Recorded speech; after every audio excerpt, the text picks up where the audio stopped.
Bienvenidos a Consentido. Hoy estamos realmente felices porque tenemos a una consentida de la literatura guatemalteca y cada uno de los compañeros que yo conozco, que han sido sus alumnos, y aseguro que los que no conozco también la consideran una consentida en su vida por todo lo que aprenden de ella. Una literatura maravillosamente rica de leer. A mí, yo la disfruto muchísimo. Ana María Rodas es nuestra invitada hoy. ¿Cómo está? Muy bien. Muy guapa. Encantada de tenerlos a ustedes aquí. Muchas gracias por dejarnos entrar en su casa, contarnos de su vida y que ya nos vamos a ir adentrando ahí en ella. Con mucho gusto. Vamos a empezar, como siempre lo hacemos en Consentido, con su infancia. Sabemos que tuvo una infancia súper llena de arte, su papá pintaba, también era periodista. ¿Cómo fue su infancia? ¿Fue una niña inquieta? ¿Fue una niña soñadora? ¿Cómo era usted de niña? Bueno, yo, en el fondo de los fondos, y eso la gente no me lo cree nunca cuando lo digo, soy muy amillada. Entonces yo era una niña amillada, pero que tenía ojos y oídos. Entonces, y tuve la tremenda suerte de tener de los dos lados, del lado de mi padre y del lado de mi madre, dos familias sumamente permisivas. Y no solamente eran permisivas, sino que estaban dedicados a cuestiones de arte y de cultura. Mi abuelo paterno, Flavio Rodas Noriega, era a principios del siglo pasado, aquí en Guatemala esas tres carreras no estaban muy bien diferenciadas, era arqueólogo, etnólogo y antropólogo. Entonces, él trabajó en una serie de sitios en el Petén, trabajó en Saculeu y al final de su vida hasta trabajó en Tikal. Y era verdaderamente amante de la cultura indígena. Entonces se casó con una indígena. Y mi abuela, la mamá de mi papá, era indígena. Muy callada, muy silenciosa. Y manejaba su casa con este dedito. Todo lo manejaba divinamente bien. Y por el otro lado, por el lado de mi madre, pues mi abuelo era empresario teatral. Viajaba también. Y mi abuela también manejó su casa, porque los dos abuelos viajaban. Uno, sitios arqueológicos, el otro viajaba con compañías de teatro en los países de habla hispana aquí en América. Y eso es muy importante para uno, que la familia esté metida en cuestiones culturales. Luego, mi padre, pintor. Antes de ir al colegio, mi madre nos leía, a mi hermano mayor y a mí, mi hermano menor no había nacido todavía, nos leía todos los días el capítulo de un libro, pero no libros de niños, eran libros para adultos. Uno de los primeros libros que nos leyó fueron las cartas de Cortés, y nos los leyó en el idioma del siglo XVI, en el español del siglo XVI. Entonces se paraba y nos explicaba y nos decía, esto significa tal y tal y tal y tal cosa. ¡Qué maravilla! Y yo parando las orejas, ¿no?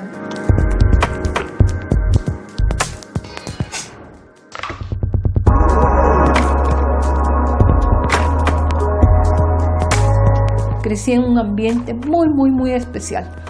Mi padre fue director de lo que en ese tiempo se llamaba la Escuela Nacional de Artes, algo así, la Escuela Nacional de Artes Plásticas, algo así. Y yo pasaba de regreso del colegio. Y los colegios antes le quedaban a uno muy cerca, la ciudad era chiquita, era una ciudad de 600,000 habitantes. Ni soñábamos con el tráfico ni la cantidad de gente que hay ahora. Y pasaba viendo a mi padre, porque me quedaba a la escuela, me quedaba en el camino. Y mi padre daba también el curso de desnudo. Entonces yo entraba tranquilamente y veía a todo el mundo con carboncillo o con sanguina y el modelo o la modelo en el centro de la habitación, desnudo, ¿verdad? Y todo el mundo dibujando. Entonces, para mí, que la gente muy natural. estuviera desnuda era completamente natural, ¿verdad? No había problemas en ese sentido. Pero sí sabemos que desde niña logró usted identificar, seguramente que tiene que ver con este seno familiar tan nutrido, tan permisivo, y no permisivo para, anda a hacer lo que querrás, sino permisivo para pensar por ti misma, ser para libre. Libertad. Exacto, Una pero libertad, esa misma sí. permisividad le dio a usted como desde muy chiquita el ojo para distinguir las diferencias, entendió, hemos leído en un par de entrevistas desde muy niña que había diferencias entre los niños y las niñas, entre los hombres y las mujeres. Ah, eso lo descubrí, por supuesto, cuando nos pasamos a vivir. Vivíamos en la 9ª Avenida de la zona 1 y mis padres compraron una casa pequeña en lo que entonces se llamaba el Callejón de la Aurora. Era un nombre muy poético, ¿verdad? Sí. Y ahí no había una sola niña, sino que lo que llegaban eran amigos de mi hermano que me lleva 4 años. En ese tiempo yo tenía 5, entonces ya los eran muchachos grandes. Que estaban pues tenían 9, 10 años. Y para poder salir a jugar con ellos, tuve que ganarse su espacio. tuve que ganarme mi espacio. Y entonces ahí fue donde empecé a aprender la diferencia que hay entre ser un hombre y ser una mujer. De entrada, porque me dijeron, cuando yo dije, yo quiero salir a jugar con ustedes, me dijeron, no, con nosotros no salís. ¿Por qué? Porque cuando te agachas se te ven los calzones. Entonces, lo que hice yo fue hablar con mi madre y decirle, le mentí. Ay, mamá, le dije, yo necesito unos pantalones. ¿Y para qué quieres pantalones? Pues porque cuando me tiro al suelo a dibujar se me arruinan las rodillas. Entonces me compró pantalones. Y ya podía salir a jugar. Y ya pude salir a jugar con ellos y todo lo demás. Y ahí conocí a un amigo muy querido, a Meme Colón Argueta, que sí, que me llevaba 4 años. Meme fue toda la vida, mientras estuvo vivo, como mi hermano. Siempre me defendió, siempre estuvimos muy unidos. Y fue una experiencia que no todas las mujeres, no todas las niñas tienen. Poder estar en grupos donde solamente hay niños. Hay niños, ajá. Y entonces yo aprendí a jugar béisbol y jugaba cómics y una serie Y de cosas. alguna manera también se empieza a desarrollar o a fortalecer en la niña o en el niño, si se mezcla con mujeres, esa equidad de género y Sí. ese autoconocimiento, ¿no? Empezó a trabajar desde muy niña, ya vamos a seguir conociendo su vida porque apenas vamos por los primeros años y tenemos mucho de qué hablar con Ana María Rodas, nuestra consentida de hoy en Consentido. No se muevan que ya regresamos. Hoy es Ana María Rodas, nuestra invitada en Consentido 1850. Recuerden usar ese hashtag para comentar el programa. Hablamos de su infancia, que fue una infancia muy linda, desde muy, muy temprano en su vida, desde siempre, incluso antes de nacer, ya estaba en contacto con el arte y con la poesía y con la palabra, que luego se convirtió en su Es mi vida. En su vida, la ¿no? palabra es mi vida. Tanto que cuando era una nena, a los 12 años, esa preadolescencia, empezó a trabajar Sí. en un periódico. ¿Cómo llegó, siendo tan chiquita, a ser una niña trabajadora? ¿Cómo fue esa experiencia?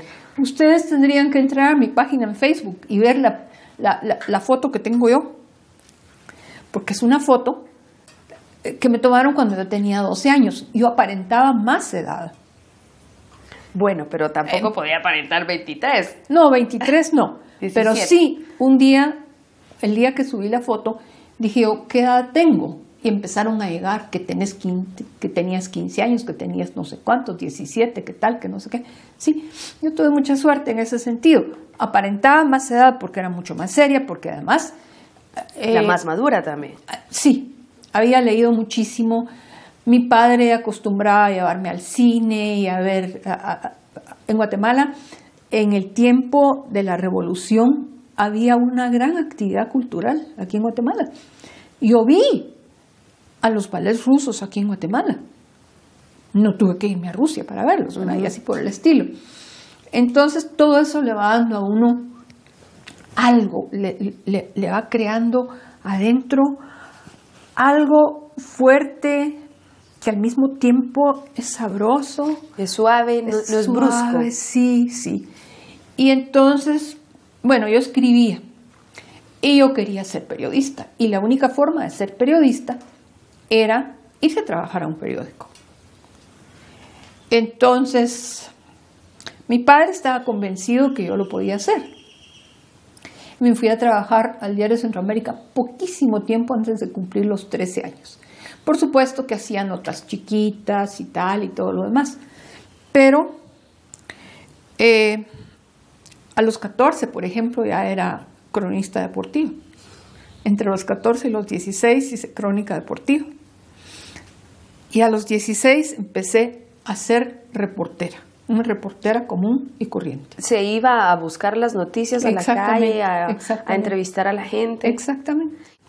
Las letras entonces han estado siempre en su vida, pero de una manera muy distinta a como la conocemos hoy, porque la conocemos por su poesía, por su manera de leernos a las mujeres por dentro y expresar lo que muchas mujeres sentimos. Que eso llegó mucho tiempo después. Si bien empezó a trabajar desde muy niña, a los 12 años trabajaba en un periódico, después de los 30 y pico, a los 30 y algo, salió su primer libro, que salió de una experiencia muy, muy dura. ¿Por qué cree que tuvo que esperar en su vida ese momento, que esperó su alma, su mano, no sé cómo decirlo? No tengo la menor idea. No tengo la menor idea, porque yo tenía, y para mí, esto era absolutamente cierto, que los poetas eran seres que tendrían que haber desaparecido en el siglo XIX. ¿Lo pensaba así? Yo lo pensaba así probablemente porque no conocía mucha poesía, porque yo lo que leía eran muchas novelas, muchísimas novelas, eso era lo que leía yo. Y además trabajaba en el diario y me enteraba de las noticias y tal, y todas esas cosas, ¿verdad? Y luego, a los 15 años, se abrió la Escuela de Periodismo en la Facultad de Humanidades. Y se permitía, mediante un artículo transitorio, que aquellos que tuvieran entre 3 y 5 años de ganarse la vida como periodistas podían entrar a la escuela aunque no tuvieran el bachillerato. Y como yo ya tenía 3 años de trabajar y ganarme la vida en un diario, que debería seguir siendo igual, creo yo. Entonces entré a la Facultad de Humanidades. Entonces ahí había literatura, por supuesto, nos daban clases de derecho, un montón de clases, ¿verdad? Que eran para todos los estudiantes de primer año. Todo el mundo, fuese a la carrera de historia, fuese a la de periodismo, a la de lengua y literatura, lo que fuera, tenía que pasar por todas esas clases. Psicología, etcétera, etcétera, etcétera, etcétera. Y entonces, para esa época, yo ya escribía, pero lo que yo quería escribir era narrativa. La poesía, en Los Cuernos de la Luna, ni me interesaba tampoco. Entonces, sí, para mí fue una cuestión muy, muy rara empezar a escribir poesía. De repente empecé a escribir poesía. Yo trabajaba en el Imparcial en esa época. Y existía la página de César Méndez, de César Brañas. Y entonces la página de César Brañas era una página que estaba dedicada a la cultura. Y mis primeros poemas se los llevé yo a César, pero con aquella cosa de ¿cómo serán estos? Y César me los empezó a publicar. Ah, sí, le parecieron fantásticos entonces. Le gustaron. Si eran fantásticos, no sé, pero que sí que le gustaron. Y sí, a razón de una experiencia muy dura que tuve yo durante mi segundo matrimonio, empecé a escribir los poemas de la izquierda erótica, que en ese tiempo ni se llamaban poemas de la izquierda erótica ni nada, sino que simplemente era lo que usted estaba sintiendo. Lo que estaba saliendo porque tenía que salir. Y hasta el día de hoy la poesía así es como me sale. Sale ella solita. Pero no necesariamente usted se pone a usted misma en situaciones de tan extremas, ¿no? De tanta tristeza o de tanta violencia o de tanta... No, pues suceden las cosas porque en la vida sucede de todo, ¿no es cierto? Pero toda la experiencia vital va apareciendo en los poemas. Así que yo tengo poemas muy duros, tengo poemas muy agresivos, tengo poemas muy suaves, muy dulces. Chicas, cuando tengo poemas que le he escrito a mis animalitos, a mis perros, a mis gatos. Que para mí y para la literatura guatemalteca es así como la identificamos, ¿no? Como lo que le decía hace un rato, esa voz de mujer que habla como somos las mujeres. Sí. Porque hay muchas personas, incluso mujeres, que creen que las mujeres somos solo suavidad o solo una u otra adjetivo, ¿no? Y somos tantas cosas, tanta fortaleza con tanta suavidad y Pero ternura. eso lo saben ustedes porque precisamente en Guatemala hubo varias mujeres, por ahí por los años 60, Luz Méndez de la Vega, ¿quién más? Si no había más de 5 feministas en Guatemala. Entonces, estas mujeres fueron las que abrieron el campo. Cuando yo veo ahora la cantidad de entidades, de asociaciones, de mujeres, y yo me pongo feliz. Claro. Completamente, ¿verdad? Porque es muy necesario. Sigue siendo necesario. Sí, falta todavía mucho camino por recorrer y falta también mucha historia por conocer de nuestra súper invitada de hoy. Ya regresamos con más en Consentido. Hoy nuestra invitada en Consentido es Ana María Rodas. Ya conocimos que pues era inevitable, creo yo, que usted se dedicara a las letras. Lo hizo desde muy chiquita, luego descubrió la poesía, le gustaba leer, le gustaba escribir, escribió siempre. Llegó la poesía a su vida de una manera inesperada. Totalmente inesperada. Pero luego usted la eligió. Sí, porque hay una gran disparidad en las sociedades, no solamente en la sociedad guatemalteca, hay una gran disparidad. Y entonces yo escogí algo que era verdaderamente muy evidente, esa diferencia que había y que todavía hay entre mujeres y hombres, ¿verdad? No me refiero a las buenas razones por las cuales hay diferencia, sino que a las cuestiones sociales que de género, digamos. Sí, de género. Pero bueno, eso fue la poesía. Y hay una cuestión que me interesa mucho hablar. Cuando yo iba a publicar mi libro, Poemas de la Izquierda Erótica, la única preocupación que yo tenía era qué iba a pasar con mis hijas en el colegio donde estaban en la Asunción. Ay, yo soy de la Asunción. Y entonces dije yo, pero este libro lo tengo que publicar. ¿Y qué va a pasar con mis hijas? Bueno, estaba ahí en una tensión espantosa y al final dije, se publica porque tiene que publicarse. Y entonces me mandó a llamar la Madre Superior. Yo dije, ahora es cuando. Y llegué y me recibió muy gentil y me dijo, ay, yo no sabía que usted era escritora. ¿No querría darnos unas conferencias sobre literatura?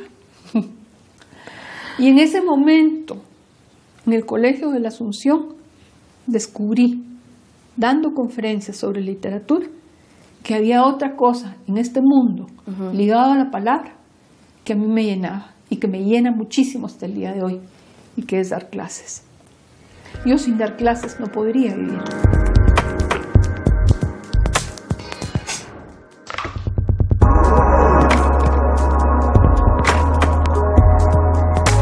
Porque en el libro usted cuenta también en algunas entrevistas que se dio cuenta de esa diferencia, hablando de la mujer, de la esposa, la madre santa, la sí, mujer de la calle, incluso podría yo agregarle aquí la monja, como que tenemos en nuestra cabeza diferentes cuadritos, diferentes gavetitas, diferentes categorías que no se entrelazan, lo cual es, creo yo, el choque, ¿no? Entender que la madre también es mujer y que también va... Nosotras no, nosotras las mujeres no, porque lo vivimos y lo vivimos con gran naturalidad. Es en la mentalidad de los hombres donde están esos apartados. Pero ¿no cree usted que mucho de la mentalidad de los hombres viene de la mentalidad de la madre, que educa al niño de esa manera? ¿Y usted cree que una madre, si tuviese conciencia, educaría a sus hijos así? No, es que la madre también es parte de esa cultura machista. Y está inmersa en la cultura machista. Y no le queda otro remedio que irla pasando y pasando y pasando. Pero cada vez es menos. ¿Y cómo cree usted que se va disminuyendo ese machismo y esa brecha? En Guatemala es increíble cómo han cambiado las cosas. Pero verdaderamente es increíble. Para gran disfrute mío, yo veo a las jóvenes hoy como son. Y me da muchísimo gusto verlas. Veo las aulas universitarias llenas de mujeres que están estudiando porque van a ir a trabajar, van a tener una carrera, se van a desarrollar. Y eso no les impide desarrollarse como madres, ni como esposas, ni como hijas, ni como nada. Pero además van a tener una carrera. Van a tener algo que les va a pertenecer solamente a ellas. Y que no le va a pertenecer a nadie más. Y que les va a dar las armas para estar en el mundo bien paradas, sólidamente paradas, pase lo que pase. Que usted recibió todas estas armas desde niña, con la familia que la hizo pues desarrollarse con tanta seguridad en sí misma, pero cuando salen algunos de esos escritos, ¿qué tanto tiene que recurrir a estos cimientos para recordarse que a usted no la van a votar? Porque tuvo muchísimas críticas y la gente... Y todavía hoy hay gente que se escandaliza. Pues que se escandalicen, es problema de ellos, ¿no? ¿En algún momento no tuvo que recordarse de esto está bien? ¿No le costó para nada? ¿Fue para usted natural? Para nada, para nada, para nada.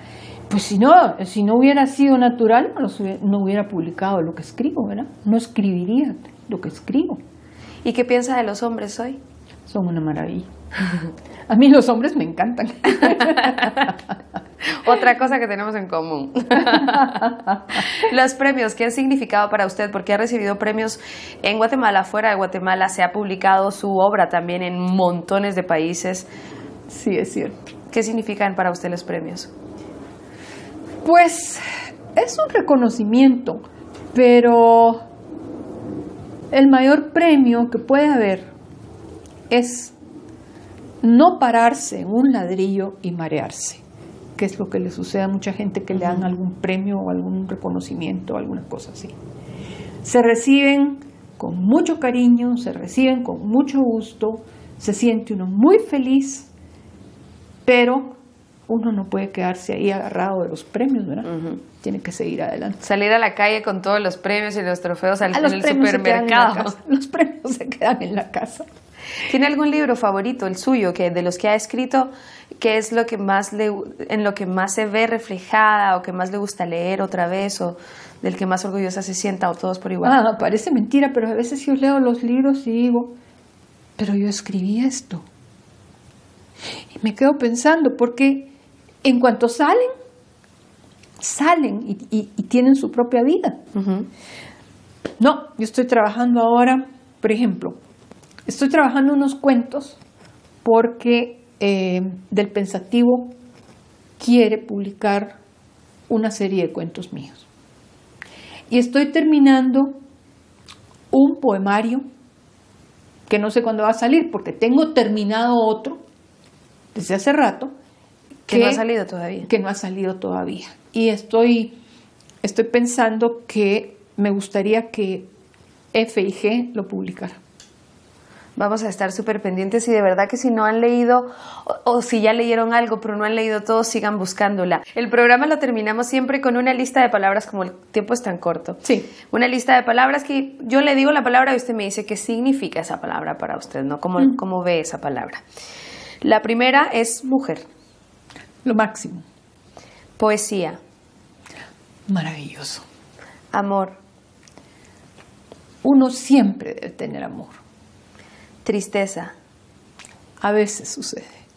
Y la familia. Sabemos que la familia es algo muy importante para usted. La familia es ese terreno fértil donde uno nace, crece y crece y crece hasta que llega el momento en que de arriba le dicen a uno, venite, que necesitamos un poquito más de luz por aquí.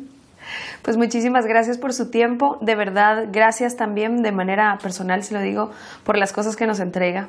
Yo creo que los artistas son voceros, yo así los llamo, los músicos, los escritores, los pintores, el arte que hagan, son como voceros de los que no somos artistas y encontramos en ellos como los canales para identificar nuestros sentimientos, así es que yo se lo agradezco profundamente. Tienes toda la razón. Pues muchísimas gracias y por el té que me enseñó también hoy de eucalipto y miel, delicioso. Gracias por compartirnos su casa, su tiempo y su historia. A ustedes sigan comentando el programa con el hashtag Consentido1850. Soy Beatriz del Cid.